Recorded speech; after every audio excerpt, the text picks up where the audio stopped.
C'était le point de ralliement de ceux qui ne veulent plus du statu quo. Ce matin, entre 10h et 13h, l'enceinte de Notre-Dame de Fatima a refusé du monde. Dans une atmosphère empreinte de gravité, le Front pour la 4e République a lancé ses journées des réflexions. Les symboles est fort. Nous sommes le 18 février 2026, 20 ans, jour pour jour après la promulgation de l'actuelle loi fondamentale. L'ère n'était pas à la célébration, mais à l'autopsie d'un système à bout de souffle. À la tribune, une question a dominé le débat. Quel profil les Congolais a-t-il réellement tiré de ces deux décennies? Du social à l'économie, le diagnostic est sans appel. Entre institutions budgétivores et instabilité persistante, le participant ont fustigé une constitution de 2006 incapable de freiner les calamités de gestion. Pour ce mouvement citoyen qui se veut inclusif et non partisan, le cadre juridique actuel est désormais un frein à l'émergence nationale. L'objectif est donc clairement tracé, opérer une transition historique vers une 4e République. Il s'agit de bâtir une nouvelle loi mère, adaptée aux réalités sociologiques du pays pour placer enfin l'homme au centre de priorité. Signalons que ce premier acte clos par une photo de famille symbolique marque le début d'un séminaire de 3 jours pour le Front. Ce processus est irréversible. 2026 doit être le point de départ d'une ère nouvelle pour le décollage de la nation congolaise et doter cette dernière d'une nouvelle constitution adaptée aux réalités du Congo. Nous sommes la dynamique du Front pour la 4e République. Il est important que le peuple congolais sache qu'il y a cette dynamique qui existe pour la réflexion de la refonte et de la constitution dans notre pays. Nous voulons que ce passage de la 3e à la 4e République ait eu lieu. Et il y a des avancées significatives. Il y a des données que nous voulons présenter au peuple congolais pour que nous puissions mûrir cette constitution qui sera potable pour tout le monde. Le passage, c'est le changement de la République. Lorsque nous passons de la 3e à la 4e République, la conséquence, c'est le changement. Et nous devons être clairs là-dessus. Donc, il y a des valeurs républicaines que nous devons insérer là-dedans, notamment la suppression des institutions budgétivores qui bousillent beaucoup de fonds du budget national. Donc, que nous devons, entre nous Congolais, réfléchir pour que ces fonds-là soient focalisés, soient orientés aux projets d'investissement qui peuvent développer la République démocratique du Congo. Nous sommes des Congolais qui réfléchissent en haute voix. Il n'y a personne qui soit derrière nous, raison pour laquelle nous sommes là. Nous cotisons pour notre survie. Tout ce que nous faisons comme activité, il n'y a pas de parrainage. Et donc, pourquoi voulez-vous qu'il y ait quelqu'un pour qu'un Congolais puisse réfléchir? En République démocratique du Congo, nous voulons réécrire ce texte fondamental qui va réduire les trains de vie des institutions parce que nous voulons que les générations futures se retrouvent à travers les textes qui sera réécrits. Le mécanisme sera que le Front va devoir réécrire cette constitution ensemble avec la population qui sera portée par un député national à travers un référendum.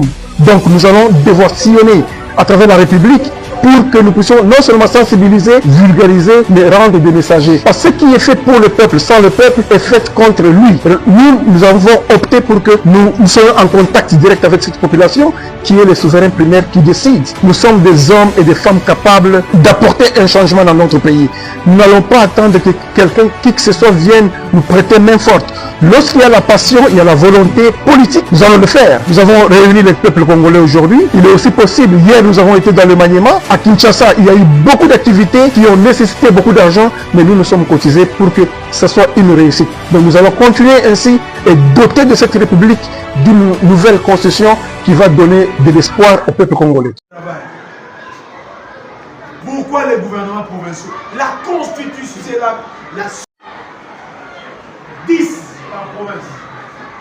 C'est dans la... On a fait un principe. 10 fois 26, ça fait... Donc ma poste, ma baisse de sous-bateau, Missala.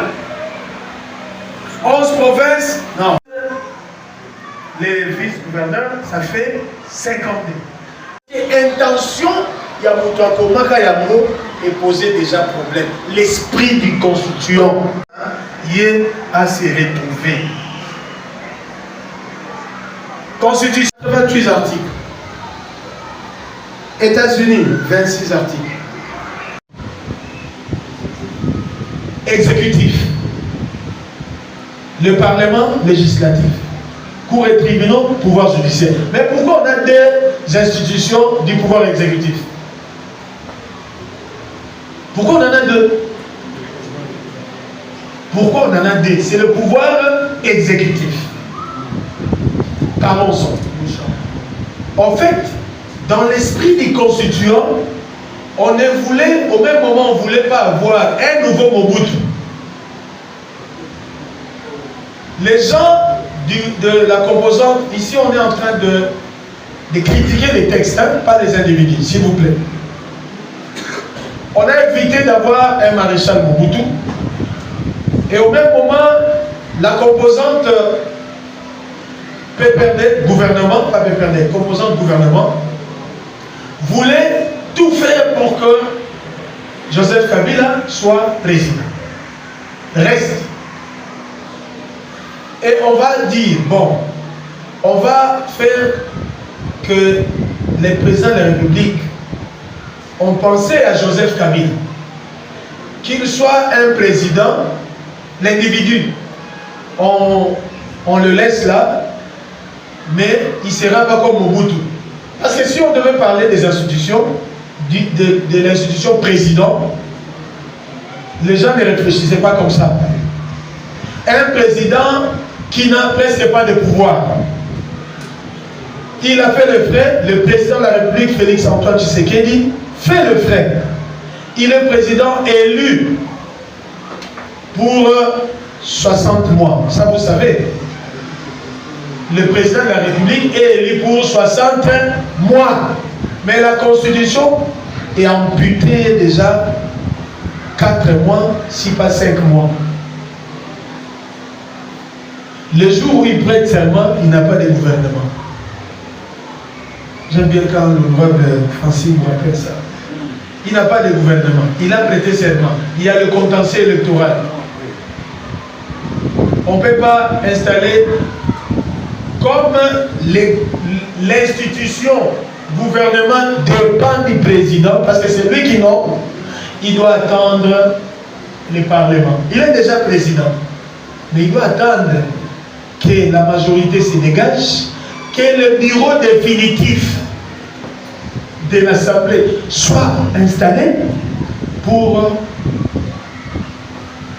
Pourquoi c'est comme ça? Parce que le constituant n'a pas voulu qu'on ait un président qui s'assume, que le président de la République soit le vrai maître de l'exécutif.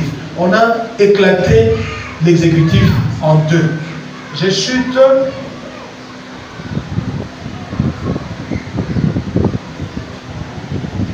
À la lumière de tout le problème que vous avez constaté dans cette constitution, c'est le fait de l'esprit du constituant qui a agi ou qui agissait pour répondre à des cahiers de charges.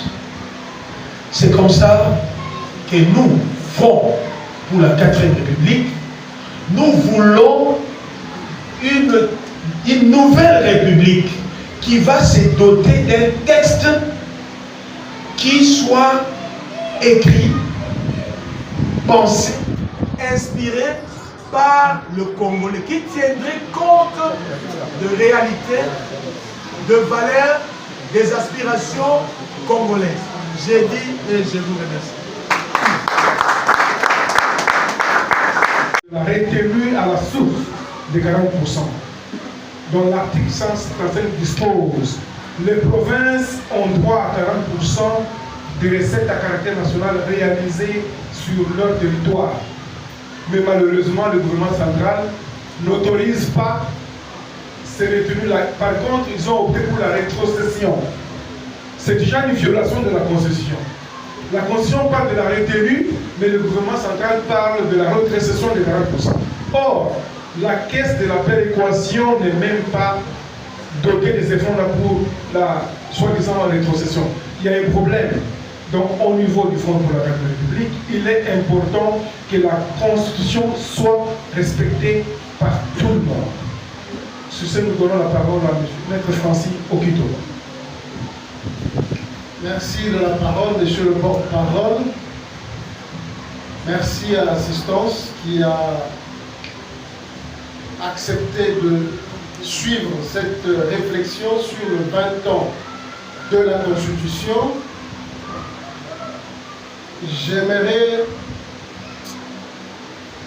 avoir une seule seconde pour présenter, parce que je venais à peine de laisser le poste de porte-parole, mais dans la salle, j'ai 2 personnes de mon équipe et je voudrais sous votre autorité, présenter.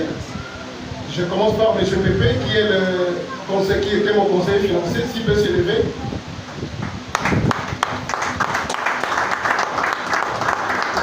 Madame Eda, qui était en charge de fonds, si elle peut s'élever.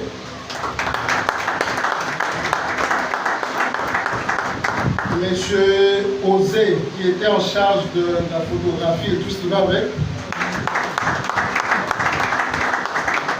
Monsieur David, qui était le journaliste attaché de presse du fonds, il est là.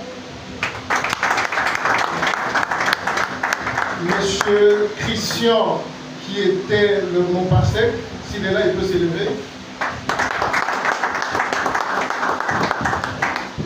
Monsieur Patrick Voidi, qui était je peux dire l'homme à tout faire, s'il peut aussi s'élever. Merci infiniment. De ma profession d'avocat, j'aime bien être deux. Si vous me le permettez, je peux avoir un micro.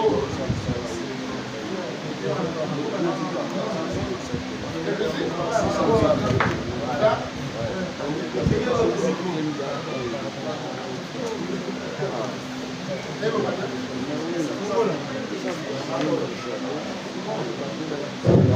Voilà. La on va bouquer parce que je pense que mes amis m'ont complètement vidé. Mais Naï, je sais que dans nos têtes, on peut réviser la Constitution. Est-ce qu'il faut vraiment la changer? Est-ce qu'il faut passer de la 3e à la 4e République? Nous pouvons réviser la Constitution pour supprimer la gouverneur, voter. On peut réviser la Constitution pour supprimer la Sénat. On peut réviser la Constitution pour la... Et cette question revient à chaque fois que nous avons un atelier. Nous avons changé la Constitution parce que nous avons Félix Moussala. Pour que Félix a se pérenniser le pouvoir. Mais les autres aussi viennent, les gens du pouvoir maintenant, ils nous disent, mais vous voulez que Kabila rentre. Parce que si vous changez la Constitution, Kabila aussi peut rentrer et se postuler comme candidat. Mais voici maintenant les insuffisances que le Front pour la 4e République a décelé de la Constitution et ce qui lui a poussé à proposer le passage de la 3e à la 4e République. Première insuffisance, nous allons à l'article 64 de la Constitution. L'article 64 dit, à son premier alinéa, toute personne a le droit de faire échec à tout celui qui veut prendre le pouvoir par de mécanismes non légaux, n'est-ce pas? Mais est-ce que faire une agression pour après devenir ministre, c'est un mécanisme légal? Bien alors, cette constitution a prévu cela à l'article 64. Maintenant, c'est quoi la clause en termes de sanctions que cette constitution a prévue? Aucune. N'est-ce pas? Mais dans son deuxième alinéa, il dit, non, je vais à l'article directement 70. Le président de la République est élu pour un mandat de 5 ans, une fois renouvelable. Et le président de la République prête serment, le président de la République entre en fonction jusqu'à l'installation de son nouveau président élu.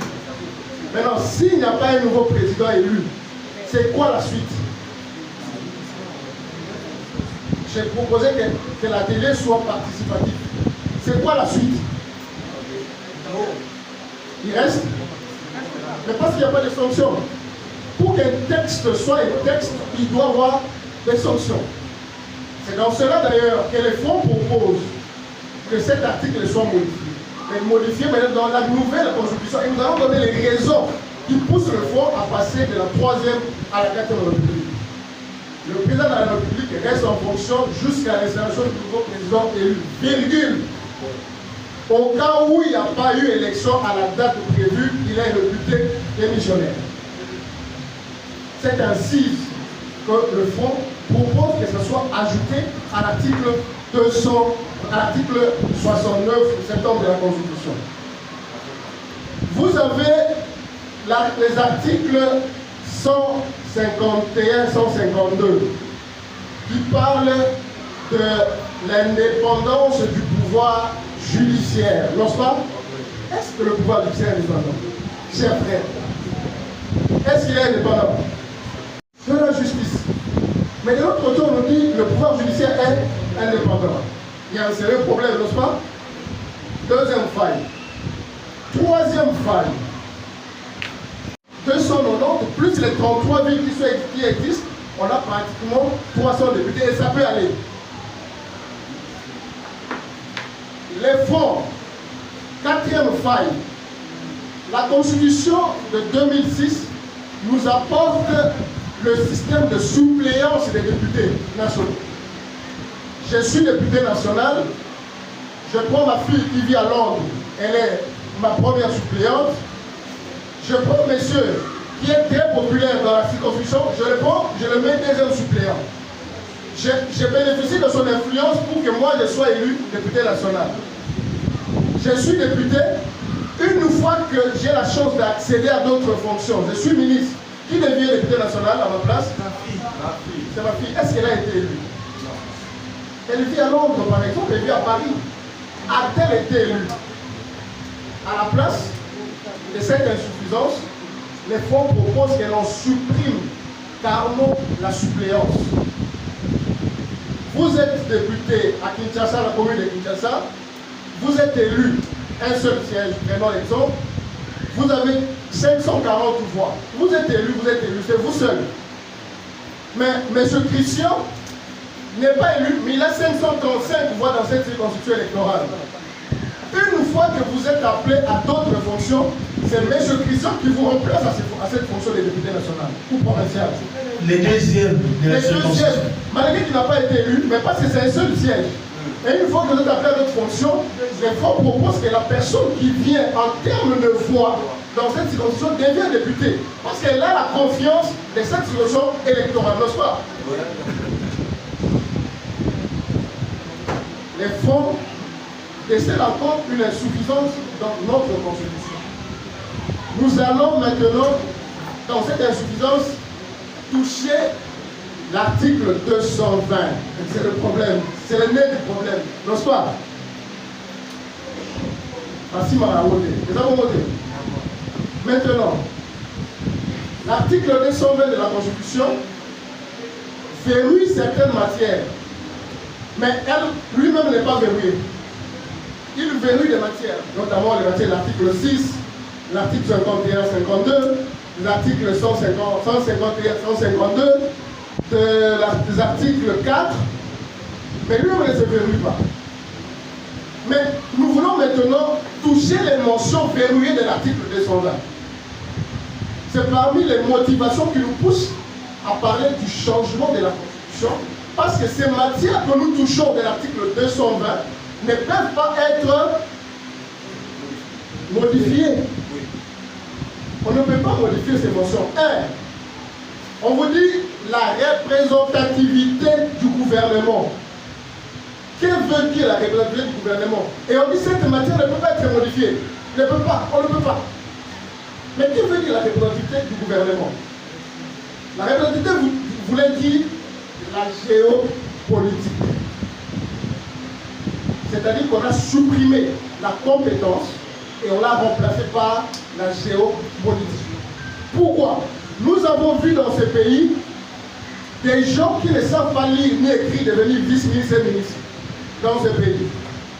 Parce qu'on a donné à l'autorité morale la province de la Tchoko, et il tombe que dans la Tchoko, il n'y a personne. Il passe par un ami, mais je fais comment? Celui-là il va ramasser sa femme et qui vend des vitoyo à Kisangani. Il vient avec elle et on fait d'elle ministre. Elle ne sait même pas comment elle est devenue ministre. J'en connais, s'il vous plaît, sincèrement. Pourquoi? La représentativité du gouvernement voudrait dire que l'on doit retrouver des ethnies au sein du gouvernement. C'est une mention qui a été apportée par une des composantes belligérantes lors du dialogue de Sainte-City. Qu'on se souvienne de Yann Dikak. On a eu un ministre fantôme. Yann Dikak. C'est comme ça que vous voyez, si vous regardez dans chaque gouvernement, depuis l'avènement de cette constitution, il y a une ethnie qui revient. Toujours, ils ont un ministère. Or, la RDC a plus de 450 ethnies. Est-ce qu'on peut avoir un gouvernement de 450 personnes? C'est impossible. Est-ce que cette mention, cette matière, on nous a dit qu'elle est irrévisable, doit rester là? On remplace la compétence, la qualité à la géopolitique ou à l'ethnie? Au nom de Francis, les interactions, na oya lobby